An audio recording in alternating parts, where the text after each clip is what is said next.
আজকের এই ভিডিওতে আমরা আলোচনা করতে চলেছি রায়ামাটির বসুমিত্রার পঞ্চম শ্রেণীর প্রথম পরীক্ষায় মূল্যায়ন 2026-এর বাংলা বিষয়ে যে 4 দাগের প্রশ্নপত্র অর্থাৎ বাঁকুড়া জেলা স্কুলে বিদ্যালয়ের সমস্ত প্রশ্নের উত্তরগুলি সমাধান করব। প্রশ্নপত্র সমাধান করার আগে বলে দিই, তোমরা যারা আমাদের চ্যানেলে নতুন অবশ্যই চ্যানেলটিকে সাবস্ক্রাইব করে পাশে থাকা বেল আইকনটি অল করে দেবে।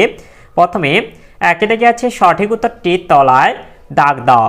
একের 1 আছে মেজদা পশ্চিম, এটা হবে 8টা কুকুর। এরপরে একের 2 আছে লাল পাথরের ঢেউ বলে কবির মনে হয়েছিল, এটা হবে গির্জেটাকে। এরপরে একে থেকে 3 তখন, এটা হবে তামার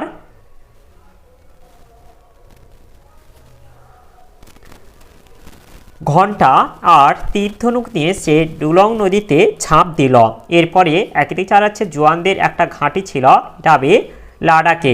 এরপরে 2 থেকে আছে পূর্ণবাক্যে উত্তর দাও। 2 থেকে 1 আছে গল্প বুড়ো কাদের ডাকছে, গল্প বুড়ো ছোটদের ডাকছে। এরপর 2 একটা বুনো হাঁস দল ছেড়ে নিচে নেমে পড়লো কেন, এর উত্তরটি হলো এই যে একটা বুনো হাঁসের ডানায় জখম হয়েছিল, তাই সে দল ছেড়ে নিচে নেমেছিল। এরপরে 2 থেকে 3 আছে এতোয়াকে দেখলে কি মনে হয়, এতোয়াকে দেখলে মনে হয় দুরন্ত এক বাচ্চা ঘোড়া। এরপরে 2 থেকে 4 আছে আমরা সবাই না ঘুমানো দল, বক্তাকে, এখানে বক্তা হলো কবি। এরপরে 3 থেকে আছে নিচের প্রশ্নগুলির উত্তর নিজের ভাষায় লেখো। 3 থেকে 1 আছে কবি ঘর থেকে বেরিয়ে পড়েছিলেন কেন, এর উত্তরটি হলো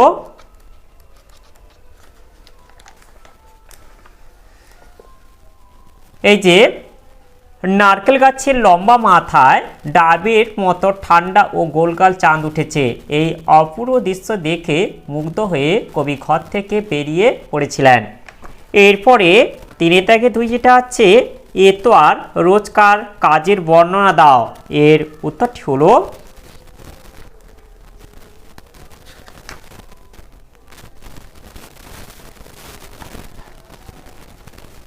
এতোয়া হাটের দোকান ঝাটপাট দিয়ে একটা বস্তা চেয়ে নেয়। পুরনো আমবাগানে বাবুর গরু চড়াতে চড়াতে সে টোকো আম, শুকনো কাঠ, মেটে আলু ইত্যাদি কুড়িয়ে নেয়। তারপর সে ডুলং পেরিয়ে চড়ে ওঠে। সেখানে নানা কথা ভাবতে ভাবতে সে খিদের কথা ভুলে যায়, এটাই তার রোজকার কাজ। এরপরে 4 দাগে আছে নির্দেশ অনুসারে উত্তর দাও। 4 থেকে 1 যেটা আছে সাজিয়ে লেখো, এটা হবে সাজিয়ে লিখলে হবে, এটা হবে পক্ষীরাজ। এরপরে 4 থেকে 2 যেটা আছে বাক্য রচনা করো রেডিও, এর উত্তরটি হলো, অর্থাৎ রেডিও দিয়ে বাক্য রচনা করলে হবে এই যে রেডিওর মাধ্যমে ঘরে বসে দেশ বিদেশের খবর জানা সম্ভব হয়। এরপরে 4 থেকে 3 যেটা আছে অর্থ লেখো গুঞ্জন, এটা হবে গুনগুন শব্দ। এরপরে 4 থেকে 4 যেটা আছে বিপরীত শব্দ লেখো আদি, এটা হবে অন্ত। এরপরে 4 থেকে 5 যেটা আছে 2টি সমার্থক শব্দ লেখো উলগুলান, উলগুলানের 2টি সমার্থক শব্দ হলো হুল, বিদ্রোহ। এরপরে 4 থেকে 6 যেটা আছে ক্রিয়ার নিচে দাগ দাও। নারকলের ওই লম্বা মাথায় হঠাৎ দেখি কাল, এখানে দেখিটা হচ্ছে ক্রিয়া। এরপরে 4 থেকে 7 যেটা আছে সন্ধি বিচ্ছেদ করো শান্ত, তবে সংযুক্ত ত শান্ত। এরপরে 4 থেকে 8 যেটা আছে একটি অব্যয় পদে উদাহরণ দাও, এর উত্তরটি হলো এই যে অব্যয় পদগুলি হলো যেমন এবং, ও, আর, অথচ, কিন্তু, বা, দারুণ, ইস, বটে ইত্যাদি। এগুলি থেকে তোমরা যে কোনো একটি বলে দেবে।